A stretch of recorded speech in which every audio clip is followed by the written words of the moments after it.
네, 정치부심 함께 하겠습니다. 반갑습니다. 반갑습니다. 안녕하십니까. 네. 자, 오늘도 함께 하실 분들 소개하겠습니다. 네. 방송인 황현희 씨 어서 오십시오. 안녕하십니까. 황현희입니다. 예, 안녕하십니까. 예. 감사합니다. 네네네. 우리 황현희 씨, 요즘 네. 저 시사 프로에 많이 나오고 있어요. 요즘 거의 형님 덕분이죠. 황현희 전성시대. 예, 요즘 프로그램이 한 세보니까 한 10개 정도가 되더라고요. 예, 그냥 이번에 주 10개. 예, 주. 예. 아이고, 좋습니다. 월 10개면 힘들죠. 그렇죠. 어쨌든 열심히 하고 있고, 예. 다 형님 덕분에 많이 배우고. 뭘 잘하고 배워야 있습니다. 내가 언제 가르친 적이 있다고. 이게 가르쳐 주신 분들이 여기 계십니다. 예, 그렇습니다. 우리 박원석 정의당 정책위 의장님. 네, 안녕하세요. 고향 어디? 을입니다. 을. 고향 을. 을. 지난주에 네. 박원석 TV 유튜브 광고를 했잖아요. 네네.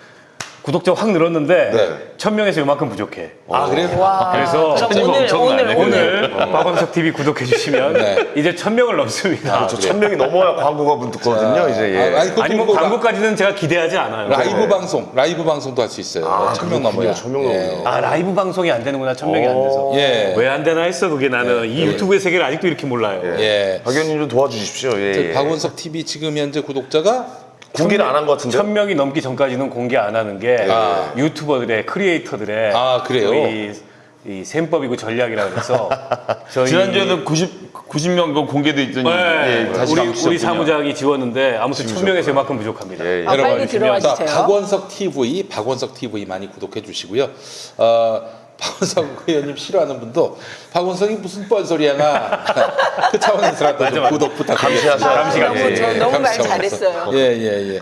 요즘 보니까 어이구 고향 을에 맛집이 많더라고요. 박원석의 많아요. 골목 네, 식당. 한번 오세요. 좋은 컨텐츠 여러분들도 많이 보시고요. 자, 박원석 TV 구독 많이 해주시기 우리 바랍니다. 사무실 뒤에 네. 제 선거 사무실 뒤에 호박칼국수라는 조그만 골목 칼국수 집이 있는데 네.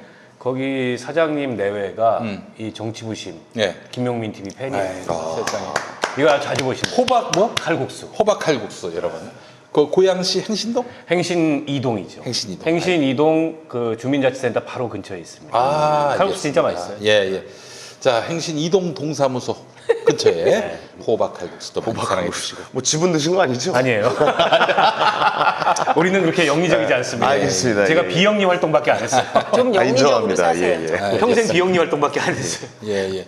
자, 우리 더불어민주당의 최민희 전 의원님 나오셨습니다. 반갑습니다. 아이고, 최민희 의원님. 지금 당에 소속돼 있지는 못하신 거 아니에요? 지금 안타깝게도 이 복권이 안 되셔가지고. 네. 아, 제가 복권되는 그날이 민주주의가 완성되고 문재인 정부 성공하는 날입니다. 그래요?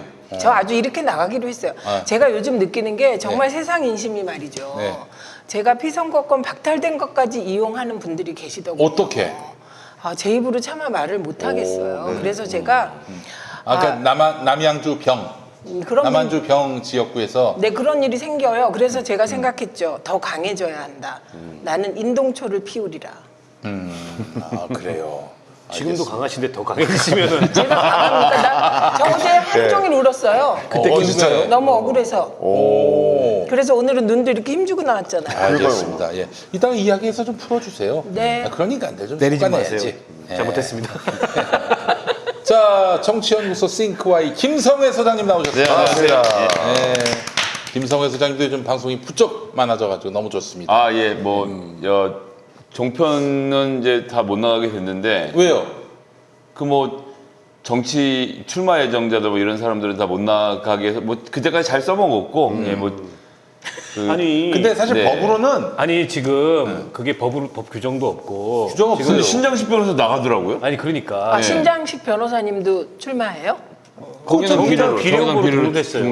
요 근처 어딘가. 그건 네. 할만하시죠. 근데 김성애 소장은 예비부 등록도 안 했고 당연히 그러니까. 아무것도 등록 안 예, 했잖아요. 예. 왜 그걸 갖다 그만둬? 근데 자기들이 지레짐작으로 해서 아니라고 그래야지 그럴 때는.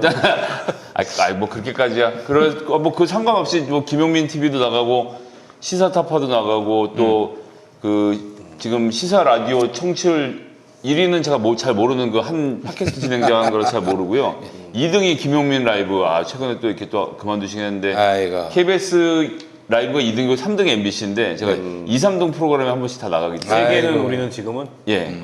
거기에는 조대원이라고 고향 그 양반이랑 1시간 동안 둘이서 떠드는 거를 자유한국당에서 예. 유일하게 이게 합리적이죠. 합리적이고 정신머리가 있는 양반 같아요. 가끔 자유한국당 욕을 하는데 같이 욕을 해주셔서 그렇긴 한데 자유한국당 내에서 그래서 예. 굉장히 아웃사이더예요, 그분이. 그 공천 못 받을 수도 있겠다. 거기에 누가 김연아 갔냐면 의원이죠. 김연아 의원이 갔어요. 네. 3기 신도시 반대 명분을 내걸고. 근데 이제 조대원 위원장이 평소에 쓴소리 많이 했고 지난 전당대회 때 최고위원 출마해가지고 예. 태극기 부대는 김진태 데리고 당에서 다 나가라 네, 이래가지고 네, 어. 그때 좀 이렇게 설화를 일으켰던 분이잖아요. 근데 결과는 똑 떨어졌죠? 떨어졌고 지금 그 지역위원장 뭐 이제 공천 앞두고 있으니까 지역위원장은 일괄 사임해서 지역위원장 사임한 거지만 지역에서 많이 흔들려요. 그런 이유 때문에.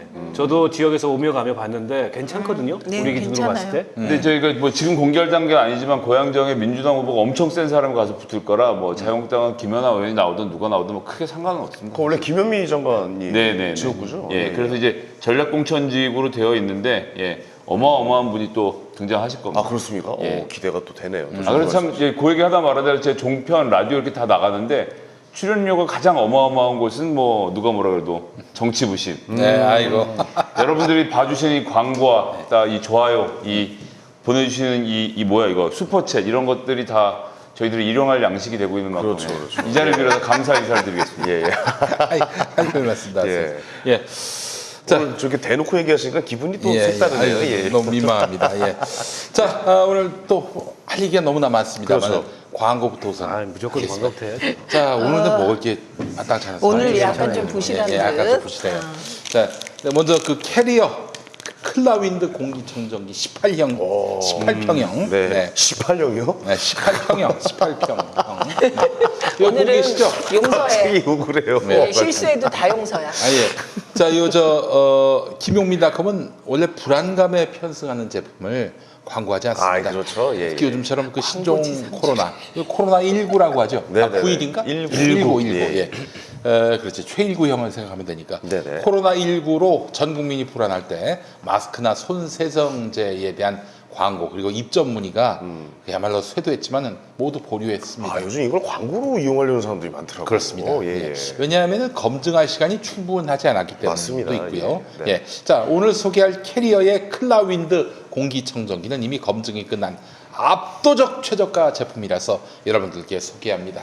좀 규모가 커 보입니다. 그러네요, 진짜. 에어컨 팬으로도 사용되는 초강력 팬으로 동급 제품 중 압도적인 흡입력과 송풍 능력을 자랑하는 제품입니다. 한양대 공기역학연구실과의 공동연구로 일군 결과인데요. 실내 공기를 빠르게 정화해서 0.3 마이크로미터의 미세먼지를 99.5%까지 제거할 수 있습니다. 소음은 작고 에너지 효율은 1등급입니다. 연간 에너지 비용 얼마 나올 것 같아요? 뭐 연간. 10,000원은 나오지 않을까요? 11,000원. 11,000원. 아주 근사치로 맞췄어요. 그러네요. 네. 예, 예. 11,000원이면 이건 뭐 진짜 정말 안 나오는 거죠. 공짜라고 해도 공짜예요. 과언이 아니죠. 네. 실내 공기를 하루 종일 청정하게 유지할 수 있습니다. 중요한 건 이거 가격인데 얼마일 것 같아요? 한 60? 60. 네. 저안 봤습니다, 지금. 예. 판매가가 41만 9천 원인데 오, 싸다. 인터넷 최저가가 33만 원대. 오. 자, 중고나라에서는 30만 원. 네네. 김용민닷컴은 28만 9천 원에 모십니다. 이게 여러분. 가격이 이게 이렇게 나올 수가 있는 건가? 압도적 어떻게 이게 최저가. 가능하죠? 어떻게 이게 가능한 얘기예요? 예. 가서 이제 아니, 어떻게 나 어떻게 된 사고 건가, 싶다 이거? 또. 사기 아니야? 이 정도면 사기인데? 중고나라보다 싼 게 이게 말이 되나? 글쎄 말입니다. 세상에 이게? 새 건데. 야, 새 건데. 자, 하루 종일 깨끗한 공기를 원하신다면은 캐리어 클라윈드 공기청정기를 김용민닷컴에서 몇 평이야? 압도적 최저가에 만나보시기 바랍니다. 이거 28만 9천 원에 모십니다. 18평형 캐리어 클라윈드 공기청정기. 18평형. 여러분 강력하게 추천합니다. 이 캐리어가 그 에어컨 그 캐리어 그 캐리어. 대기업이네요. 댓글에 좀 대기업이네. 많이들 여쭤보시는데 이 캐리어가 그 에어컨 만드신 캐리어 박사님 하시는 그 캐리어 회사에서 만든 그 캐리어랍니다. 그러니까 이제 공기 종류에선 제일 잘하는 회사인 그렇습니다. 거잖아요. 가장 그렇죠. 오래되고. 예. 캐리어 에어컨을 제가 올 여름에 아니죠 작년 여름에 네. 구비를 했는데 제가 원래 에어컨 없이 산 네, 20년인데 그렇지. 재작년에 네. 죽을 뻔했어요 진짜. 오. 재작년에 엄청 끔찍했죠. 그쵸, 더웠죠. 그때 우리 민정당 할 때. 죽을 뻔했어요. 그래가지고 작년에 이제 샀어요. 네네. 샀는데 딱 3번 틀었어. 근데 캐리어 에어컨이 삼성 가격의 절반 정도 돼요. 근데 성능은 비슷한 성능에 비슷한 그 사양을 갖고 있는 에어컨이. 네. 근데 굉장히 이게 전문 중견 기업이잖아요. 그렇습니다. 이 예. 에어컨, 뭐 예. 공기청정기 이런 거 예. 좋습니다 이거. 아주. 예. 자, 여러분 공기청정기 이제 뭐 더 고민하실 거 없어요. 캐리어 클라윈드 공기청정기 18평형 여러분들 강력하게 제가 추천합니다. 그 진짜 공기청 싸네. 캐리어는 뭐 캐리어 공기청정기 저 버전 쓴 건 아니라서 그렇게 말씀드릴 수는 없는데 공기청정기를 구입한 지 2년 된 초보자로서 한 말씀 드리면 네. 공기청정기를 방에서 돌리니까요. 예. 다른 건 모르겠는데 자고 아침에 일어나면 코에 코딱지가 안 생기더라고. 그러니까 방에 이렇게 떠다니던 미세먼지가 많이 있었던 거예요. 그런 것들이 있으니까 밤새 자면서 그 코를 간지러서 그렇겠죠, 예. 코에서 콧물이 나고 코딱지가 생겼던 건데 네. 공기청정기를 튼 날부터 그게 싹 없어져서 네. 저는 상당히 효과를 봤어요. 어떻게 네. 나 사야 돼 사야 네, 돼. 필요하신 분들은 그런 점에서 이제 장점이 있다는 말씀 좀 드리겠습니다. 요즘은 필수품이에요, 예. 공기청정기. 예. 캐리어 클라윈드 공기청정기 이거 갖고 저기 군대 가면 화생방 훈련하지 않습니까? 네네네. 거기 가서 한번 돌려봤으면 좋겠어요. 공기가 효과가 정화가 날지. 되나? 예. 어. 아, 웃겨보려고 하루 한 쓰고 얘기인데. 버리겠네, 공기청정기. 예. 자, 웃겨보려고 한 얘기였습니다. 아, 웃겼습니다. 네. 예, 예. 자, 캐리어 클라윈드 공기청정기 18평형. 판매가는 41만 9천 원이지만 김용민닷컴에서 사실 때는 28만 9천 원이라는 점 다시 한번 기억해 주시기 진짜 바라겠습니다. 싸네요. 예, 예, 예. 이것도 뭐 한정 없이 28만 9천 원에 파는 게 아니잖아요. 한정이 시장 한정. 있죠. 지금 빨리 구매하셔야 돼요. 선착순이죠, 선착순. 오케이. 불러야 오케이. 됩니다. 예, 예. 여러분 얼마 안 남았어요. 빨리. 어떻게 불안해 나 방송 끝나면 예. 없어질까 봐. 지금 들어가세요. 지금. 자, 우리 박원석 의원님 어떻게 선거운동 잘 되세요? 어떠세요? 요즘 근데 어떠세요, 이제 분위기가? 예. 그 코로나 바이러스 때문에 네. 전체적으로 후보들이 선거운동이 굉장히 조심스러웠어요. 그래요. 저도 마찬가지고. 근데 이제 이번 주 들어서 좀 변화가 생긴 게 네. 어쨌든 우리 확진자가 굉장히 이 증가 속도가 둔해졌잖아요. 7명이나 퇴원했어요. 그거 그리고 또. 이제 완치자가 생겼고 서서히 굉장히 둔화되고 사망자 있어요. 없고 중증 환자 없고. 그러니까 그 좀 심리적으로 이제 좀 안정이 됐어요. 그래서 맞아요. 마스크 벗고 다니시는 분들이 많아졌어요. 이번 주부터. 네. 그리고 이제 상가는 여전히 사람이 없는데 그건 뭐 코로나 때문이 아니라 전반적으로 지금 장사가 좀 안 되는 건 있거든요. 그래도 이제는 조금 좀 눈치가 덜 보여요. 그러니까 지난주 그 지난주에는 상가 들어가기도 좀 어렵고 왜냐면 장사 안 되는데 또 감염병까지 돌고 있는데 눈치 없이 와가지고 명함 내밀고 이러면 싫어하잖아요. 그렇죠. 이번 주부터 조금씩 다닐만 하더라. 그리고 열심히 하고 있습니다. 네네.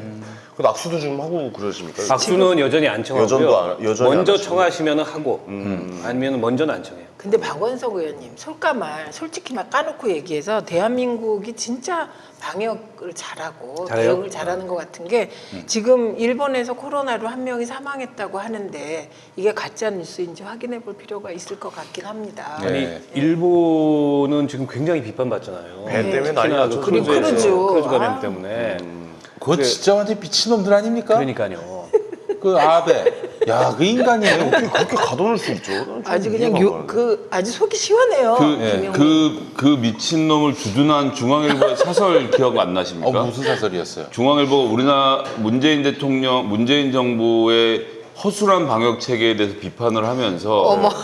일본은 그 크루즈선이 들어왔는데 과감하게 틀어막고 못 내리게 했다. 우리나라도 자국민 저렇게 보호를 해야 위해? 되는데 그 안에서 뭐 한 감염됐잖아요. 짓이냐 라고 했는데 그 배는 그렇게 감염이 되고 한국은 중국인들이 입국을 하고 있음에도 불구하고 확진자가 늘지 않는 추세를 잘 유지하고 있잖아요.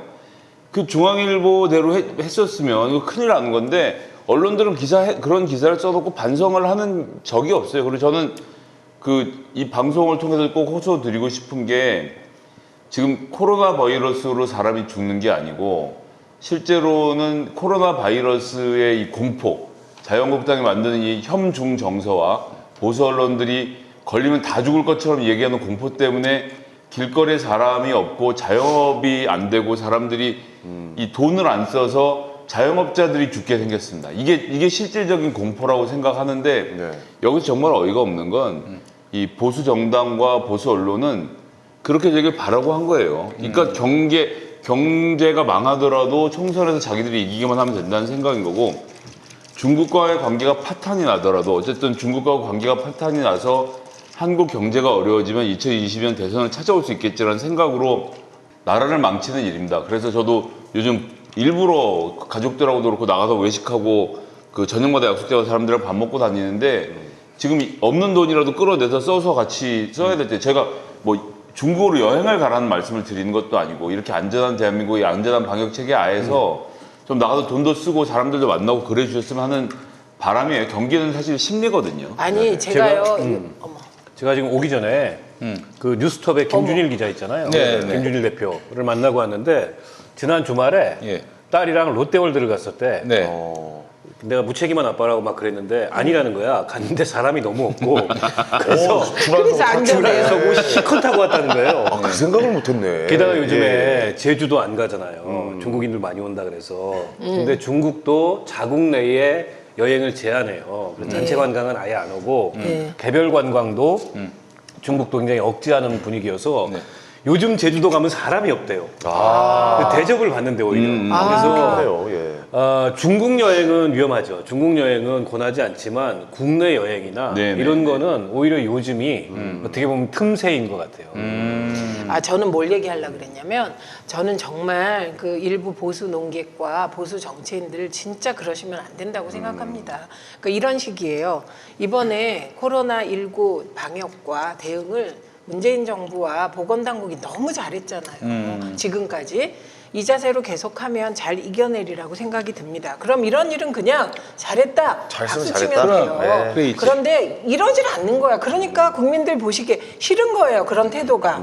잘하는 건 잘했다. 못하는 건 못했다. 이래야 되는데 잘하면 못한 것과 연계시켜서 소득주도 성장을 포기 안 하는 것까지 가는 거예요. 그러니까 그거 보시기에 국민들이 얼마나 짜증이 납니까? 그러다 보니 자유한국당의 비호감도가 64.4%. 네? 그게 그 60%에서 70% 사이가 그냥 고정이에요, 고정.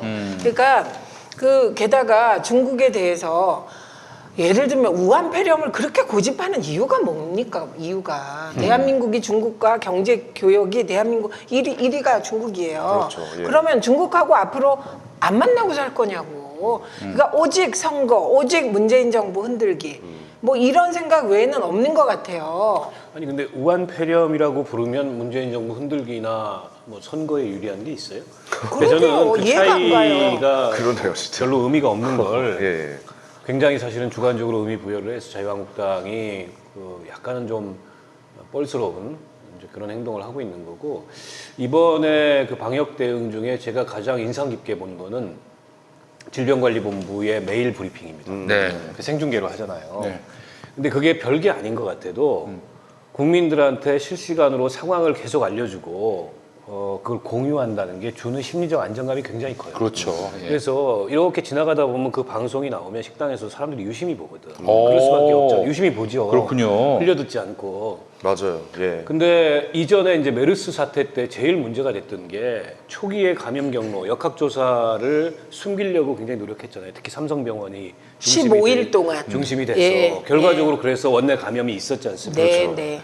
근데 이번에 그 질병관리본부도 당시 사태에서 일정한 이제 반면교사를 얻은 거죠. 그래서 사건 초기부터 정보 공개를 투명하게 하고 그걸 국민들한테 소상히 설명하는 게 그 어떤 방역 대응보다 가장 사실 효과적인 조치예요. 네. 때문에 이제 지금 지역사회 감염이 그 최대 수준에서 억제가 되고 있고 이게 지역사회 감염이 한번 퍼지면 그때부터 역학조사는 의미가 없어지거든요. 환자 관리 단계로 들어가요. 우리가 예전에 그 신종 인플루엔자나 저 사스 때 그랬어요. 그때 이제 지역사회 감염에 실패하면서 환자 관리로 들어가는데 지금 이제 우한이나 후베이성이 그런 단계죠. 거긴 역학조사 의미가 없어요. 하룻밤 네. 사이에 10,000명이 확진자가 생기면 이거는 이제 확진자가 대기하고 있다는 거예요. 검사 속도가 따라가지 못해가지고 네. 그럴 뿐이지. 근데 이제 그에 비하면 물론 이제 뭐 거기는 이제 발병의 진원지고 우리는 인접 국가이기 때문에 직접 비교하기는 어려우나 일본과 비교만 하더라도 네. 대응을 효과적으로 잘하고 있는 거예요. 그래서 우리 이 질병관리본부나 그 보건당국의 방역 능력이 세계적인 수준입니다. 맞습니다. 네. 메르스 때 왜 공개 안 하려고 진짜 국민들 원성이 자자했어. 그게 왜 그러냐? 그것도 예. 박근혜한테 저기 네, 저 네. 누가 될까봐. 그러니까 그것 때문이었어. 시시하고 그리고 그것도- 삼성병원이었어. 커지고. 그것도 박원순 시장이 앞장서서 그나마 공개된 거죠. 그랬었죠. 저도 맞아요. 칭찬하고 예, 싶은 기억나네요. 사람 하나 예. 있는데 우리 양승조 충남도지사 아, 아산에 네. 그 집무실을 그러니까 아산에서 이런 문제가 되니까 아주 그 숙소 가까운 곳에 집무실을 만들고 가족들하고 같이 이사를 했어요. 여기서 중요한 건 가족들을 전부 다 데리고 와서 네. 거기서 같이 살면서 이거 아무 문제 없다라는 것을 실천적으로 보여주고 좀 이제 김준일 대표 말씀하셨는데 이제 김준일 대표가 운영하는 그 팩트 뉴스토프에 오늘 기사 되게 재밌게 봤던 것 중에 장관들이 일정을 공개를 잘 안 한다는 비판, 그러니까 대통령은 하고 있는데 장관들 안 하는 비판의 말미에 잘하고 있는 사람으로 양승조 도지사를 들었더라고요. 그래서 네. 그 사람 일정을 쭉 보니까 그 하루의 일정 중에 아산 집무실에서 하는 게 되게 많아요. 그러니까 이런 식으로 모든 정보를 공개하고 아산 현장에서 그 도민들하고 같이 이렇게 뒹굴면서 이 관리를 하니까 그래서 지금 제가 둘 중에 어딘지 모르겠는데 이미 2주가 그게 또 됐어요. 그래서 이미 수용돼 있던 분들 중에 집으로 돌아가시는 분들이 생기고 지금 모든 것이 다 원활하게 진행되고 있다라는 점에서 우리 충남도지사에게도 박수를 한번 쳐주고 싶습니다. 이 양승조 지사가요, 그 19대 때 같이 했잖아요. 그리고 그때 2012년에 이해찬 대표 캠프에 2012년에 당대표 선거 때 그때 좌장이셨어요. 네. 그런데 이분이 정말 무지하게 성실하세요. 이게 선거 캠프라는 게 이게 막 짜여서 돌아가기가 힘들어요. 처음에 그렇지. 좀 그러다 흐지부지 되잖아요. 이분은 한다는 회의는 꼭 제 시간에 그날에 하고 하겠다고 이렇게 깨알처럼 이렇게 이제 일정을 잡은 거 다 하십니다. 직접 그래서 하시는군요. 네, 그분이 뭐 그렇게 뭐 민주화 운동을 하신 분도 아니고 조금 길이 달라서 좀 친하지 않을 뻔했는데 제가 그때 일을 같이 해보고 정말 반해버렸죠. 저는 양승조 지사님이 19대 국회 아주 초창기에 우리 등원한 지 얼마 안 돼서 8월 초에 저희 장모님이 돌아가셨어요. 그때 이제 장례식장이 천안이었습니다. 저희 이제 저 처가가 그 입장이어서 그래서 뭐 의원회관 내에 부고를 돌렸나 보죠. 우리 보좌진들이. 난 돌렸는지도 몰랐는데 근데 갑자기 양승조 당시 의원이 예. 문상을 오셨어요. 오. 본인 지역구라고. 제가 약간 당황했어요. 제가 상을 알리지도 않았는데 본인 지역구의 동료 의원이 빅모상을 당했다니까 문상을 오셔가지고 그때 이제 양승조 의원 지사님을 첫 대면을 한 거였어요. 8월 달이면은 5월에 등원했으니까 5월 말에 3개월 동안에 의원들끼리 그렇게 아는 사이도 아니었죠. 친해지기 어렵잖아요. 예, 더구나 그렇죠, 다른 당원들 예. 상임위도 같이 하지 않는데. 그래서 그때 굉장히 감사했습니다. 제가 지금 이 자리를 빌어서 다시 한번 말씀을 드립니다. 아산 인천이 아직 저기 출소가 아니라 하여튼 출소가 아니라 뭐라 그러지? 하여튼 퇴소, 생활이 퇴소. 예, 퇴소를 15, 16일에 하신다 그러네. 제가 그 말씀 좀 잘못 드렸습니다. 예. 아, 그러니까 방역은 확실히 통제 아래 있는 통제 아래 상황이고 있습니다. 또한 뭐 확진 환자 뭐 역시 다 우리가 통제 아래서 다 관측이 되고 역학이 네네. 다 규명되는 7명이 퇴원했으니까요. 이런 훌륭한 방역 체계를 두고 모든 언론이 정말 뭐 한겨레 경향도 두둔 안 하잖아요, 솔직히 얘기해서. 그러니까 두둔 우리가 안 하는 해야죠. 정도가 엄청 불안을 조성해 놓고 잘 된 다음에 잘 된다는 얘기는 없죠. 근데 사실은 진짜 옛날에 정말 신문 방송만 있고 뭐 인터넷도 없고 다른 어떤 검증 수단이나 발표 수단이 없을 경우에는 이건 진짜 완전히 폭망각이에요. 그게 지금 중국인데요. 그거 생각해 보시면 이번 사태에서 우리가 교훈을 얻어야 될 거. 네. 박원석 의원 얘기하신 것처럼 만약에 중국이 12월에 초기 발병자가 있었을 때 정보 공개하고 초기에 네. 진압했으면 그러니까요. 그렇게 예. 많은 사람이 안 죽어요. 그러니까 저는 이게 중국이 G2 아유 그거 말도 하지 마십시오. 이번에 중국이 얼마나 후진 국가며 독재 국가며 이게 뭐 사회주의라고 하면서 사실 사회주의도 아닌 것 같아요. 사회주의는 그나마 계획해서 뭔가를 한다는 게 의미가 있는데 그것도 아닌 것 같고 G2면 뭐합니까? 자기 나라 백성이 이 신종 코로나 정도로 몇천 명이 죽는 나라가 뭐가 G2냐고요. 그래서 이번에 저는 다시 한번 야 민주주의라는 시스템 이게 굉장히 그 좋은 시스템이며 대한민국의 민주주의가 작동하는 게 자랑스럽더라고요. 네. 그게 굉장히 자랑스러웠어요. 네. 그리고 이번에- 이게 예, 예. 감염병에는 특히 이제 정보의 투명성이 굉장히 중요한데 네. 왜냐하면은 정부 시스템만으로 그 특히 이제 이 전파력이 굉장히 높은 감염병을 다 억제하기 쉽지 않아요. 그래서 네. 초기부터 그 감염병의 정확한 증세 그리고 어떻게 해야 예방한지 그리고 지금 환자들이 늘어나고 있는 속도가 어느 정도인지 이걸 공유하는 게 굉장히 중요합니다. 근데 이제 중국이 굉장히 투명성이 떨어지는 사회잖아요. 그러니까 초기에 쉬쉬하다가 결국에는 그걸 처음 발견하고 처음 공론화했던 그 의사가 예. 죽었잖아요. 예, 예. 본인이 그게 걸려가지고. 그리고 그 취재하던 시민 기자는 지금 억류됐다고 했는데 그게 억류인지 감금인지 실종인지 정확히 모르고 지금 중국 내에서도 조심스럽게 이 정부에 대한 비판들이 굉장히 많이 나오고 있대요. 왜냐하면 아니 지금 사람이 정권 벌써 무너질 일이에요, 사실. 천몇백 명이 죽었고. 아 그러면 대한민국 같으면 정권 무너집니다. 그렇죠. 무너졌죠. 예. 근데 이제 뭐 저기는 저 체제의 특성이 있긴 합니다만 그리고 WHO도 이번에 좀 잘못한 게 있어요. 왜냐하면 지금 WHO 사무총장이 중국의 지지를 등에 업고 그 자리에 오른 사람인데다가 뭐 이 국제 그 외교의 현실이기도 하지만 중국이 돈을 많이 내요, 분담금을. 그렇다 보니까 WHO의 초기 경고 수준이 너무 낮았어요. 그래서 국제 공중보건 위기 선포도 좀 늦었고 지금도 어떻게 보면 뭐 인적 이동에 대해서 그 완전히 틀어막는 방식의 대응은 바람직하지 않지만 그래도 그에 대해서 WHO가 UN 그 보건기구로서 좀 경고를 강하게 했어야 되는데 톤이 너무 낮아요. 수위가 낮고 그런 점은 중국 눈치 보기라고 해도 저는 뭐 과언이 아닐 정도로 이번에 WHO의 대응은 좀 여러 가지로 유감스러운 면이 있습니다. 하여튼 이 뭐 매뉴얼이 좋았던 것도 있지만 지금 말씀하셨던 것처럼 리원량 그 의사가 처음에 12월에 병을 발견하고 이 내용을 의대 동기 단톡방에다 올렸는데 우리도 그런 환자가 있는데 라고 몇 군데서 얘기가 나와서 이게 큰 문제구나라는 인식을 했는데 이 대화를 나눈 것을 공안당국에 들켜서 공안당국에서 병원으로 찾아와서 너 이 새끼 없는 전염병을 만들어서 이러고 다니냐고 하면서 현장에서 반성문 쓰게 하고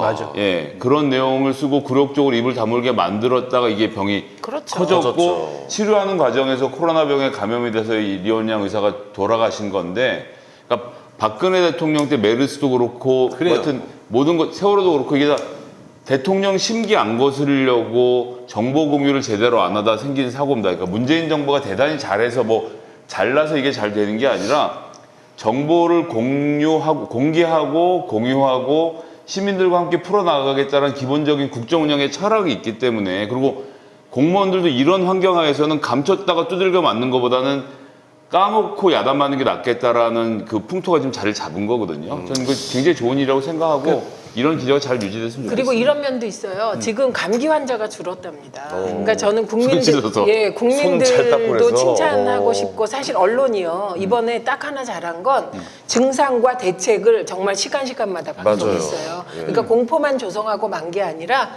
이번에는 그 연합뉴스나 YTN이나 오랜만에 칭찬을 좀 할 일이 생긴 것 같아요. 네. 그래서 증상을 정확하게 알리고 지침을 정확하게 알려서 마스크 쓰고 손 닦고 그다음에 얼굴 만지지 말고 보통 사람이 하루에 자기도 모르게 무의식적으로 이 손으로 얼굴을 3,000번 만진다. 3,000번이나? 네, 그렇답니다. 통계가. 그런데 그걸 안 하게 돼서 묶고 가야 되나? 지금 그 결과로 우리나라는 워낙 개인 위생을 철저히 하다 보니 감기 걸리는 사람 숫자도 줄었다고 합니다. 아니 어떤 분 얘기 들었는데 어디서 들은 얘기더라? 당신 얘기해줬나? 네, 뭔데요? 예. 그 어떤 분이 말이죠. 그 화장실 가기 전에 그 손세정제로 닦아요. 예. 근데 나오더니 또 손세정제로 닦는 거예요. 아니 왜 두 번 하냐고 했더니 내가 소중한 걸 만지는데 저는 이런 얘기 안 합니다. 예. 제가 아닐 거예요. 예. 그런 사람이었어 당신? 저 이런 얘기 안 합니다. 예. 아니. 예. 김엄마 아니, 제 제가 그런 게 얘기 아닙니다. 아니라 예, 제 얘기 예. 아니라 사실 저 며칠 전에 그 저기 어디 햄버거 집 갔는데 네. 큰일 날 뻔했어요. 그 딱 하려고 봤더니 그 시럽이 시럽 비슷하게 생겼죠 시럽. 예. 정말 재밌어. 싸가지고 하려고 했더니 봤더니 시럽이야 시럽. 예.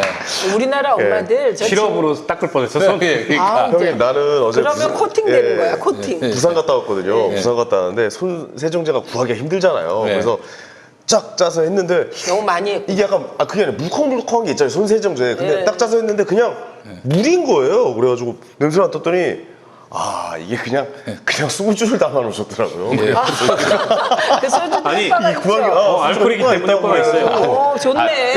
근데 아니 그건 정확히 그냥 소주였어, 그냥. 요건 정확히 말씀드리는데 알코올이 65% 이상 들어있는 손세정제의 경우에 박테리아를 죽이는데 효과가 있고 없으면 소주도 괜찮아. 아 그래서 한참 웃었던. 손을 씻는 행위는 비누로 박테리아 균을 물 아래로 떨궈내는 거거든요. 그래서 30초 이상 씻으셔야 한다는 거고 그래서 가장 안전한 방법은 생일 축하합니다 노래를 부르면서 비누로 손을 씻는 게 제일 안전합니다. 우리나라 그게 30초. 엄마들 어느 정도인지 아세요?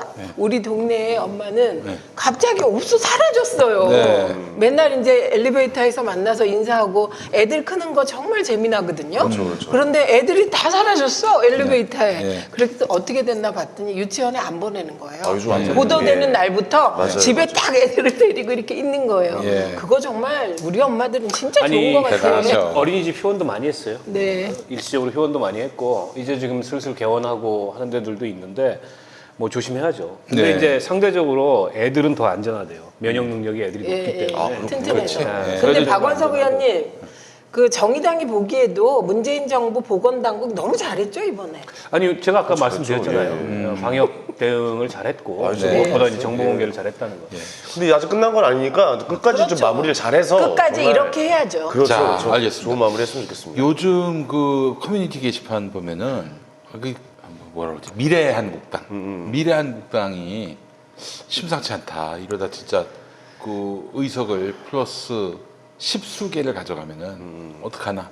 이런 목소리들이 계속 나오고 있습니다. 근데 몇 주 전까지만 해도 걱정하지 말아라. 세 분 다 이렇게 말씀하셨어요. 근데 어떻습니까? 지금 상황도 변함없습니까? 아니 저희는요 걱정하지 제가 언제 말아라가 걱정하지 우리는 말라고 그런 적 없는데. 누가 그래요? 네. 못 들은 것 같은데 나도. 우리는 다 유권자의 그- 심판을 받을 것이다라는 정치적 원사라는 거지 걱정하지 말라는 왜냐하면 말씀이죠. 걱정이 너무 돼서 이해찬 대표께서 뉴스공장에 나와서 일당 뺏길 수도 있다. 어떤 새끼가 그런 말 했나, 그럼? 이것도 제가 아닙니다. 예. 어떤 새끼가 그런 말을 해가지고 날 안심하게 만들었지. 자, 근데 좀 우려를 하시는 분들이 계시더라고요. 요거 이제 설명을 좀 진짜. 드릴게요. 예, 이게 예. 사실은 해볼게요. 예. 미래한국당을 만들어서 가장 큰 피해를 보는 곳은 정의당입니다. 일단 이게 제일 중요한 팩트고요. 아니에요?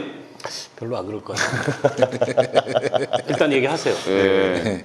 아니란 뭐 어쩔 수 없죠. 왜 괜히 일단 걱정하고 그래? 괜히 걱정했네. 멈춰요 그냥 얘기하세요. 자, 예. 보시면 자유한국당은 현재 구도대로 가면 비례대표 후보를 내지 않습니다.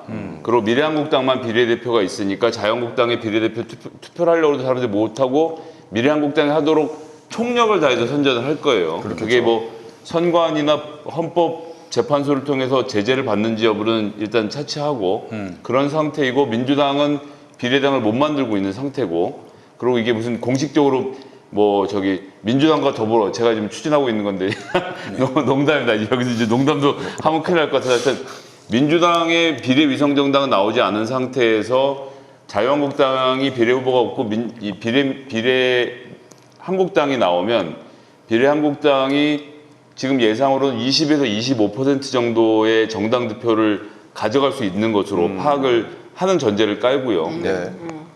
이렇게 하면 이 지역구 의석이 없기 때문에 소위 47석 중에 30석, 캡에 씌워져 있는 30석 중에서 이 미래한국당이 거의 절반 가까이를 쓸어갈 가능성이 아주 높은 상태가 되는 거예요. 네네. 그래서 거기서 열 몇 석을 하고 그리고 17석에서도 또 한 30% 하면 한 5석 돌아오는 거 아닙니까? 그렇게 합치면 15 정도가 될 것이라고 본 거고 만약 30%를 달성을 하면 그 17에서 8석까지도 차지할 수 있는 상황이 도래한다라는 것이 현실인 거죠. 이런 상태에서 민주당은 캡이 씌워져 있는 30석에서 한 석도 못 가져가고 17석 중에 6, 7석 정도를 얻는 거고 정의당이 이제 그 투표하는 대로 해서 이제 얻는 표석대로 가져가는 구조로 되어 있기 때문에 이 상태에서 민주당이 비례민주당을 만든다고 하더라도 자유한국당, 미래한국당이 얻어가는 비례만큼을 가져갈 수 없는 것이 지금 현실이라서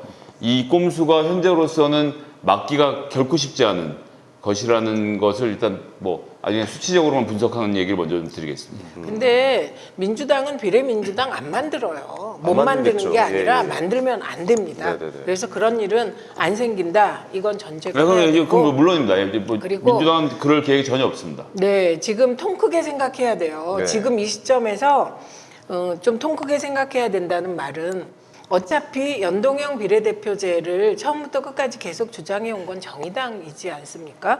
그리고 문재인 대통령께서도 연동형 비례대표제를 주장하셨어요. 네. 근데 그게 이제 불완전하게 된 거거든요, 이번에. 그러면 이게 진보 개혁 전체의 시각에서 지금 이 비례대표제는 바라봐야 될 것 같아요. 그래서 저는 정의당이 잘해서 사실 어떻게 보면 미래한국당과 정의당의 한판 승부인 것이거든요. 예, 그렇게 좀 큰 판에서 봐야 되는데 이번에 정말 그 진보 개혁 쪽 지지자들, 유권자들께서는 너무 복잡한 방정식을 푸셔야 될 것 같아요. 그래서 어떤 순간에는 저는 새로운 택이 나오지 않을까. 여성은 뭐, 남성은 뭐 이런 식으로 각종 아이디어를 내셔서 진짜 촛불 집회에 이어서 저는 새로운 행동 지침이 시민들로부터 나올 것이다. 이렇게 생각합니다. 근데 저는 생각보다 미래한국당의 파괴력이 물론 그 미래한국당을 만들지 않았다면 자유한국당도 캡 씌워진 30석에서는 한 석도 못 얻을 가능성이 있지만 그에 비해서 미래한국당 꼼수를 동원함으로써 그 캡 안에서의 일정한 의석을 가져가겠지만 생각보다 파괴력이 일단 클 것 같지 않은 게 지금 이제 교섭단체 만들어서 선거를 치르겠다고 주장하는데 그 되게 쉽지 않습니다. 일단 국고보조금 받으려고 내일 모레인가 14일까지 뭐 5명 만들려고 하는데 그것도 지금 쉽지는 오늘까지 4명 됐어요. 이종명. 세상에 이종명을 그러니까 이종명을 제명했어. 제명시켜가지고 어떻게 그럴 수가 있어요? 제명시키라 할 때는 안 시키고 이제 제명시켜가지고 옮긴 건데 그리고 교섭단체 만들어서 선거 치르는 것도 쉽지가 않아요. 왜냐하면 근데 쉽지 않은 근거 좀 얘기해 보세요. 아니 일단 불출마한 의원 숫자가 그렇게 많이 안 되고 그리고 공천 떨어진 사람들이 굳이 뭐 거기까지 가가지고 거기에 이제 뭐 명분 세워주면서 자기가 비례될 것도 아닌데 그럼 공천 탈락한 사람은 우리 공화당에 갈 가능성이 더 높다. 그럴 가능성이 훨씬 높죠 지금으로 보면은 그리고 우리 공화당과 상당히 경합할 거예요.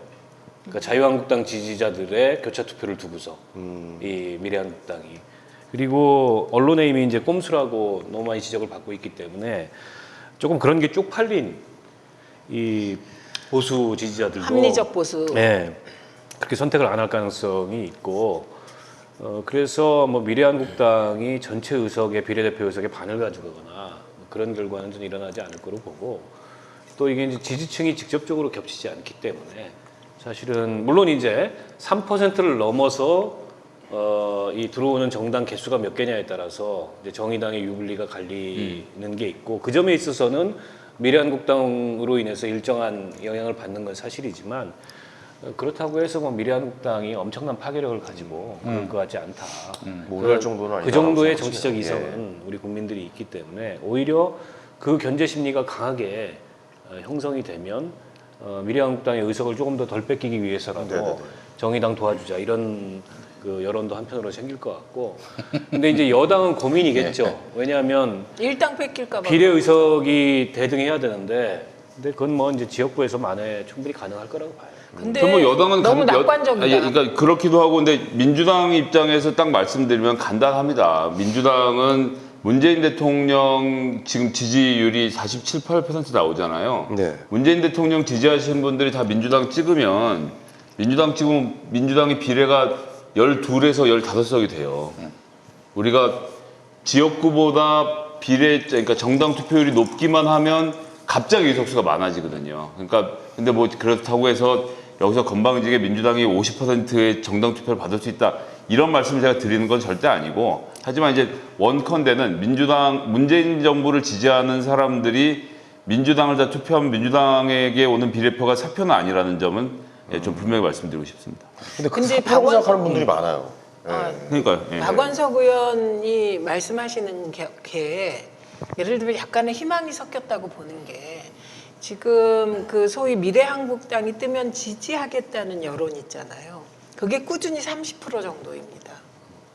그러면 그 자유한국당이 비례를 포기할 수 있다 그랬죠. 정당 투표에서. 예, 아예 안 하는 방식으로 전 갈 근데 거라고 봐요. 아예 안 할 수가 있을까 싶긴 한데 어쨌든 기호엔 들어가는데 기호에서 빼달라고 할 수는 없는 거예요. 그죠? 정당 아니 비례를 안 내면 안 내면 기호가 정당 없죠. 투표용지에서 예. 빠지죠. 한 빠지죠. 명도 안 낸다 예, 비례를. 안 내고 대신 이제 근데 그렇게 될 네. 경우라면 저는 그 프로테이지가 한 아니 근데 20%는 넘을 이게 것 있어요. 저 안철수 전 대표가 만드는 당 거기에도 자유한국당 지지자들이 교차 투표를 할 거고 우리광에도 공화당에도 교차 투표를 할 거고 그리고 기독교 계열 정당에도 교차 투표를 할 거고. 근데 이제 냉정하게 보면 어쨌거나 55%가 보수의 정당 투표를 할 거잖아요. 현실을 놓고. 그러니까 여기서 얘기할 때 55%는 안철수당을 포함인데 45%가 정의당하고 민주당에 투표를 하고 55%가 보수당에 투표를 한다는 게 저희가 가장 그 저쪽을 크게 잡았을 때 그렇지 않습니까? 저는 55%가 보수라고는 생각하기 어려운데. 아니 거긴 새로운 보수랑 안철수당이 다 포함해서 그러니까 100이라고 봤을 때 네. 이제 중도의 대부분을 지금 보수 찍을 거라고 본 거예요. 그러니까 이제 가장 보수적으로 봤을 때 그런 거죠. 그러니까 그냥 50%로 잡아요. 정의당 5대5. 예를 들어서 정의당이 15하고 민주당 40하고 이러면 제일 좋은데 그렇게 해서 55를 받아본 적이 없잖아요. 그 냉정하게 얘기했을 때 안철수가 예전에는 2004년. 예? 2004년. 이거 너무 먼 얘기라 하여튼 그래서 제 얘기는 다시 원래 들어오면 50%를 그 반을 잘라서 50%가 보수라고 했을 때 그렇게 되면 그 소위 말한 조금 전에 말씀하신 미래 한국당이 25% 받고 나머지 25%를 우리공화당, 안철수당 그다음에 뭐 기독교 정당이 나눠 가지는 정도를 저희가 보수적으로 그런 상황을 예측해 놓고 얘기를 한다고 하면 그래서 미래한국당이 25%를 가져가면 비례에서는 엄청 쓸어먹는 상황이 올 수밖에 없거든요. 근데 저는 안철수 대표가 지금 하고 있는 저 모습을 봤을 때 보수 진영이 저기다 과연 꿈을 줄 것인가 이것도 사실 잘 모르겠어서 근데 이렇게 되면 정의당과 민주당의 비례 전략에 상당한 차질이 오는 것이 현실이라는 점을 우리가 고려해야 된다는 거죠. 뭐 그럴 수 있어. 그럴 수 수 있는데 있는데. 네네네. 지금 이 50% 이렇게 하는 게 중도를 나누는 거거든요. 그렇죠. 예. 그런데 이 부분에 있어서 중도가 어디로 갈 것이냐 그렇죠, 이 모르죠. 판단이 예, 예. 그 중에 중도의 거의 50%가 또 보수로 갈 거라고 보는 거거든요. 아니 그러니까 문재인 50% 대통령 이제. 그 탄핵의 그 난리 국면에서 문재인 대통령에게 투표한 사람이 43%. 예. 1. 예, 그러니까 1, 2%라는 것이 우리가 갖고 있는 현실이라는 거죠. 거기서 늘어났지만 그게 막 갑자기 20% 우리를 뺏어올 수 있는 상황이 아니라는 것을 고려해야 된다는 거죠. 맥시멈 반이라고 보는 거예요, 저는 맥시멈 반. 그래서 안철수 대표께서 굳이 꼭 이번 선거에 살아남아서 다음번 대선에서 3당으로 출마를 해주셔야 또 민주당에게 파란불이 들어오는 거긴 한데 여하튼 현재 구도로 보수와 진보가 1대1로 붙어서 우리가 이긴다 이렇게 자신 있게 얘기할 수 있는 구도 아니라는 거예요. 그 보수 통합은 어떤 변수가 될까요? 이번 오늘 뭐 보니까 저 자유한국당, 바른보수당 또 저기 이현주 신당 아, 합당을 하기로 그 했는데 이현주 신당 그렇게 얘기해 주니까 예. 그런 분들이 자꾸 나오는 거야. 1인 정당이죠? 그렇죠. 그리고 지금 새누리당에서 큰 변화를 일으킨 게 우리 이현주 의원이 들어와서 딱 그게 하나죠. 딱 하나 변화인데 무슨 말씀이세요? 그런데 예. 저는 그 과거에 있었던 여론조사를 하나 다시 상기시켜 드려야 되는데 그 자유한국당과 새보수당이 통합했을 때 네. 자유한국당 지지율보다 낮은 25%밖에 지지를 안 하겠다 이 얘기. 그 여론조사 기억나시죠? 네네. 그건 뭘 의미하냐면 소위 박근혜 지지자들이 태극기 세력이죠. 예. 예, 예. 태극기 세력만 있는 건 아니고 태극기 네네. 세력 플러스 여전히 박근혜를 지지하는 일부가 있다고 봐야 돼요. 그중에 태극기 세력은 능동적 세력이고 수동적인 세력이 있어서 제가 보기에는 탄핵을 끝까지 마지막에 반대한 게 8%였고 어느 정도 반대한 게 14% 정도입니다. 네네. 그 14%가 유승민의 새보수당과 합침으로써 자유한국당에 대한 지지를 철회하는 거예요. 떠난 거죠. 예. 네, 그래서 25%밖에 안 남은 거거든요.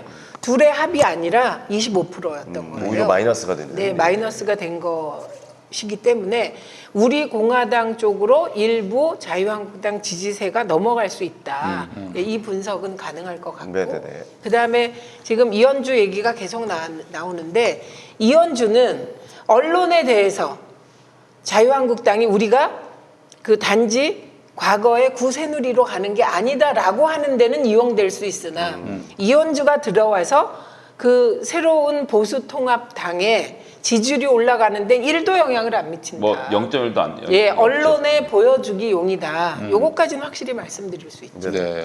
그 19대 때 이현주하고 같이 국회에 계시잖아요. 아, 저는 이현주 의원은 네. 그 19대 되기 전에 우리가 혁신과 통합했잖아요. 예. 예. 그때 저희 그 국민의 명령 그 전에 통합운동 예. 문성근 선배랑 할 때 그 사무실에 왔었어요. 아 그래요? 유시춘 선배랑 저랑 만났어요.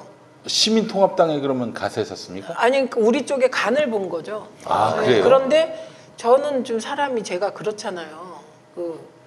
그렇잖아요. 사람을 꿰뚫어 보잖아요. 제가 오. 반응을 안 했죠. 유시춘 선배도. 아, 그래요? 그래서 간 게 민주당 쪽에 다른 의원을 통해서 들어오게 된 거죠. 그래서 한동안 그 의원 개였다가 또 그 의원하고 헤어져서 다른 분 개였다가 예. 박지원 원내대표 때 대변인 했는데 또 2012년에 박지원 원내대표를 내부 몰아내자고 저한테 제안을 해서 제가 거절한 적이 있고요. 그래요?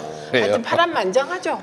굉장히 다양한 모습을 보여주셨네요. 네, 다양한 모습을 보였죠. 예, 예. 네. 예. 근데 이제 그 보수통합 신당의 위력이 수도권에서 얼마나 발휘될지는 여전히 미지수예요. 네. 그게 이제 국민들 마음이 안 돌아오고 있다는 거죠. 근데 TK는 물론이거니와 영남층에서는 상당한 위력을 발휘할 가능성이 있어요. 네. 그러니까 지금 PK 여론이 비등비등하거든요. 네. 자유한국당하고 민주당하고. 근데 이제 이게 새보수당까지 통합하고 어찌됐든 도로 새누리당이긴 하지만 네. 보수가 통합했다는 그런 상징적 명분을 내세웠을 때 PK 선거 구도가 상당 정도 바뀔 가능성이 있어서 그건 결코 이제 무시할 건 못 된다. 근데 이제 수도권 같은 경우에는 통합 자체는 별로 중요하지 않고, 그러니까 이른바 이제 물갈이, 새로운 인물들, 그 이제 친박이라고 하는 세력들을 얼마나 쳐내고 이제 새로운 물갈이를 할 수 있느냐. 직접 그 지역구에 수도권 지역구의 친박들이 아니라 하더라도 수도권은 그런 거에 민감하게 반응하거든요. 근데 이제 그런 면모가 없다면 그냥 물리적 통합만 가지고선 별로 효과가 없을 거다. 저는 일단 그렇게 봅니다. 저는 일단 유승민 의원이 불출마 선언을 했는데 이게 되게 뜬금없다고 생각한 게 무엇 하나 강제낼 수 있는 게 없었어요. 그러니까 제가 보기에는 만나지도 못해. 하태경 측이 자꾸 자유한국당 쪽에 들어가려고 배신할 궁리만 하고 그 다음에 힘은 갖고 있지만 명분은 없는 황교안은 유승민을 안 만나 주려고 하고 그러니까 삐져갖고 나 없이 니들끼리 잘 되나 보자 그러고 뛰쳐나온 꼴로 보거든요. 그러니까 이 얘기 중에 아무것도 뭐가 없다는 게 심지어 불출마 선언을 했는데도 황교안이 만나주질 않아요. 그러니까 안 만나줘서 이건 정말 희한한 상황이죠. 그러니까 이제 이 얘기는 또 뭐냐 하면 유승민이 들어가 있는 상태에서는 개혁 보수 신당이 되는데 유승민이라는 카드가 들어가지 않음으로 인해서 개혁이 빠지는 거지. 유승민은 개혁의 이니셔티브는 자기한테 있다고 생각하니까 브랜드가. 아니 뿐만 아니라 탄핵의 강을 건넌다고 그렇게 얘기하더니 탄핵의 강에 입수도 못했다니까요. 그렇습니다. 그래서 탄핵 강을 건너긴 고사하고 친박 세력은 거봐라 유승민은 뭐 들어오게 어딜 깝치고 들어오냐라고 해서 내치는 꼴이 돼버렸기 때문에 저는 이 지금 아까 전에 박원석 의원님 예상하시는 것 중에 TK 물갈이가 되려면 사실 유승민이 버티는 상태에서 개혁해야 된다는 얘기를 했을 텐데 지금 이 탄핵 사태 때 밖으로 바른미래당이라 밖으로 나와서 여기저기를 떠돌던 사람들이 다시 새누리당이라는 안락한 자기 고향으로 돌아갔거든요. 자기 지역구에서 공천만 받으면 TK에서 이 혁신을 하거나 말거나 자기 일이 아닌 상태가 돼버린 거라고 저는 봐서 혁신이 결코 쉬운 일이 아닐 것이다. 수도권 말 듣고 친박 세력들을 날릴 황교안의 리더십이 아니다. 라고 생각을 일단은 좀 예측을 하고 아니 근데 있습니다. 이제 김용호 공관위원장은 조용하다. 그렇게 만만하게 볼 사람은 아니에요. 잘 아, 결정하고 그래요? 있습니다. 그리고 그 사람 만만하게 볼 사람은 아니고 예. 아마 황교안이 공천에 다시 개입하려 그러면은 던지고 나갈 수도 있는 정도의 네, 네. 그런 무게감이나 혹은 까칠함이 있는 사람이기 때문에 황교안도 함부로 네. 저 김용호 공관위원장이 그거에 대해서 개입하기 쉽지 않을 거고 그래서 TK 50% 물갈이를 공언했고 그리고 기존 이제 현역 의원들 뭐 한 40% 정도 물갈이 하겠다는 걸 공언했잖아요. 아마 네. 할 거예요. 할 건데 이제 문제는 대체하는 인물들이 누구냐. 그러니까요. 저쪽이 전반적으로 인물 아닙니다 지금. 그렇지. 그러니까 생각이 좀 제대로 박힌 사람들은 정치를 안 하면 안 왔지 글로 안 갈라 그래요. 박근혜 탄핵 정리 못하면 새 보수를 못 만들어요. 그러다 보니까 영입도 뭐 박찬주 영입뿐만이 아니고 그 탈북. 뒤에 영입된 사람들을 보더라도 최근에 뭐 태용호 네. 뭐 영입시킨 것밖에 없는데 그건 일종의 이제 이념전을 하겠다는 거잖아요. 태용호를 네, 내세워서. 네. 그리고 강남 공천 준다는 거잖아요. 그런 사람 강남 가봐야 일회용이에요. 한 번 하고 끝나는 겁니다. 그 강남 유권자들 당선될 수 있을까요? 어? 당선될 수 있을까요? 강남이면은 뭐 강남은 가능성은 되겠지. 있어요. 있는데 일회용입니다. 그 강남 유권자를 너무 얕잡아 보는 거고. 강남 유권자들이 불쾌할 수 있어요. 그래서 요는 이제 그 공천에 있어서 얼마나 혁신적인 면모를 보이냐 비율이 아니고 네. 그래서 대체되는 얼굴이 누구냐 이 사람들이 어떤 생각과 어떤 가치관과 어떤 그 이 정치적인 비전을 갖고 있는 사람들이야 이게 중요한데 한국당이 지금 직면한 곤란함은 인물난이에요. 안 할라 그래요. 사람들이 정치를 안 하면 안 했지. 그래서 그 점이 아무리 당을 통합하고 아무리 뭐 물갈이 비율을 높여도 수도권에 일정한 어떤 감흥을 주기는 어려울 거다. 그게 이제 자유한국당의 최대 난제죠. 결국 우리 공화당이랑은 합쳐지진 않는다. 아니 우리 공화당이랑 합칠 수가 없어요. 아니 수가 없다. 우리 공화당은 안 합치는 게 전략적으로 유리해요. 그렇죠. 지금 거기서 대구에서 한두 개 먹자고 비례대표 5명을 포기할 이유가 전혀 없죠. 자 여기서 보면 이런 문제가 생기는 거예요. TK 50% 공천해봤자 감동 제로예요. TK는 뭐 거기 막대기만 꽂아도 되는데 이거든요. 네. 이게 과거에는 민주당이 호남이 그랬어요. 그런데 지금 호남은 이미 2016년 선거로 민주당을 아주 호되게 심판해서 호남의 유권자들은 이제 아주 전략적인 선택을 하는 이제 어떤 당에 그냥 마음을 주고 그냥 무조건 밀어주지 않아요. 근데 지금 대구 경북의 정서는 이게 탄핵에 대한 일종의 한까지 합쳐져 있기 때문에 네. 이거는 뭐 50% 거기서 물갈이 한다고 해서 하나도 감동이 없어요. 예, 그러니까 저는 김영호 위원장이 하신 말씀 중에 TK 50% 물갈이 그거 뭐 아무도 감흥이 없어요. 다만 이제 수도권에서 얼마나 개혁적인 혹은 뭔가 바람을 일으킬 사람을 할까를 고민하다가 네네. 개혁적인 인물이 안 찾아지니까 홍준표, 김태호를 불러 올린 거예요. 그렇죠. 그런데 그것부터 난항이란 말이죠. 네. 말을 그러니까 안 했죠. 예. 저는 김영호 의장이 그 우리 박원석 의원 말대로 그럴 뿐이라고 생각을 해요. 그런데 정치의 현실이 그런 걸로 됩니까? 막판에 가면 그 욕망과 욕망이 추악하게 충돌하기 때문에 예. 그때 목표는 딴 거 없어요. 갇히고 뭐고 다 없어지고 오직 배지 달겠다는 욕망끼리 부딪혀요. 그렇군요. 네, 예. 그렇기 때문에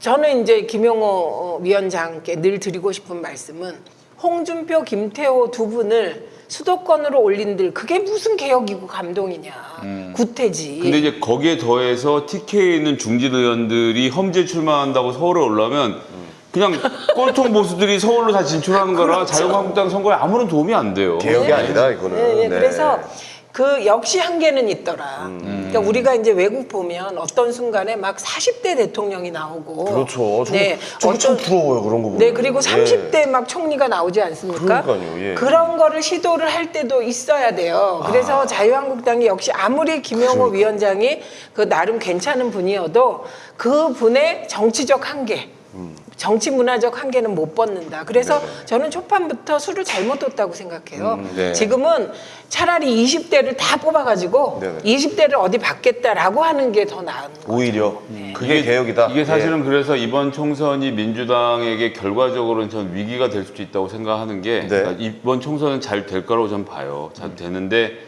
그래서 자유한국당이 완전히 폭삭 망하면 새로 그림을 그리기가 좋거든요. 네. 그렇게 해서 새로 그림을 그려서 보수가 새로 진영을 짜면 그때 정말 무서운 보수가 돌아올 가능성이 뭐 있는데 현재로서는 뭐 이런 시스템으로 저기서 뭘 어떻게 물갈이를 할 수 있을지 저는 게다가 황교안 대표로 있는 이상은 저는 뭐 요원하다고 봅니다. 네. 근데 어떻게 무너지냐가 중요한 거예요. 네네. 그러니까 지금 한동안 이런 지리멸렬이 보수 쪽이 계속될 거다. 제가 그렇게 봐요.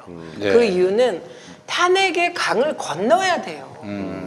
우리가 지난번에도 왜 얘기했잖아요. 여전히 보수의 최대 지분은 박정희 가문이 갖고 있다. 그러니까요. 그리고 지금도 여전히 그쪽의 하죠. 예. 최대 아이콘은 황교안이 아니다. 네. 박근혜다. 그 아직도. 아이콘이라는 거는 그게 보수의 비극이죠.